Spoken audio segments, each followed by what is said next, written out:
సంబంధించి లేకపోతే గురుకులాల గురించి కూడా మాట్లాడారు.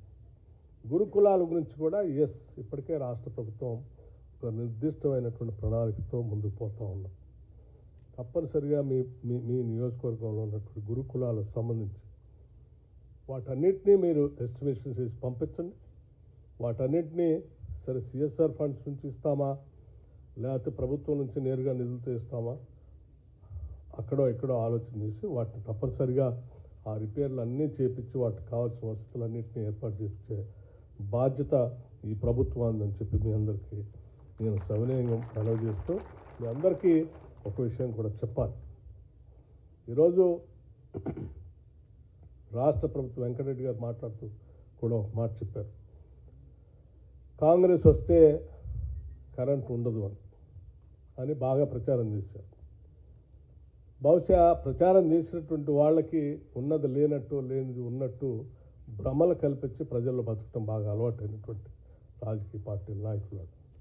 వాస్తవంగా కాంగ్రెస్ అంటేనే కరెంటు, కరెంట్ అంటేనే కాంగ్రెస్. ఈ రాష్ట్రంలో కరెంటు ఉత్పత్తికి సంబంధించిన ప్రాజెక్టులన్నింటినీ పెట్టించింది ఎవరంటే కాంగ్రెస్ వాళ్ళు. ఆనాటి కాంగ్రెస్ ప్రభుత్వాలు హైడల్ ప్రాజెక్ట్ 78లో నేను మొన్న పోయి చూసి 1978లో నాగార్జున సాగర్ కట్టి ఆ సాగర్ దగ్గర పంప్ స్టోరేజ్ ప్రాజెక్ట్ పెట్టి జపాన్ నుంచి తోషిబా కంపెనీ లాంటి వాటిని ఆ రోజుల్లో తీసుకొచ్చి మిత్సుబిషి అండ్ తోషిబా కంపెనీ తీసుకొచ్చి అక్కడ మెషినరీ పెట్టి పవర్ ఉత్పత్తి చేసేటువంటి ప్రక్రియ ఇప్పటికి కూడా లేటెస్ట్గా ఉన్నటువంటి ప్రక్రియ. ఇప్పుడు చాలామంది పంప్ స్టోరేజ్ ప్రాజెక్ట్స్ గురించి మాట్లాడుతూ కొత్త విధానం వచ్చేసింది, మేమంతా దేశవ్యాప్తంగా చేస్తున్నాం, అట్లా చేస్తున్నాం మాట్లాడుతూ ఉన్నాం. 1978లో మన ప్రభుత్వాలు, కాంగ్రెస్ ప్రభుత్వాలు ఆ రోజుల్లోనే ఆ సాగర్ దగ్గర పంప్ స్టోరేజ్ ప్రాజెక్ట్ పెట్టి ఇప్పటికి కూడా సక్సెస్ఫుల్గా నడుస్తూ ఉంది.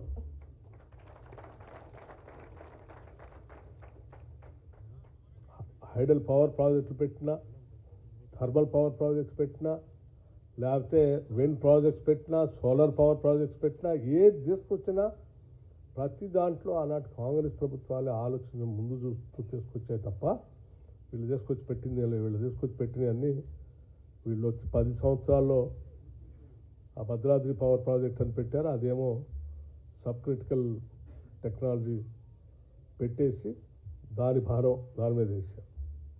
సార్ దీని సంగతి మీకు ఎట్లా ఎంత భారం వేశారో కూడా తెలుసు.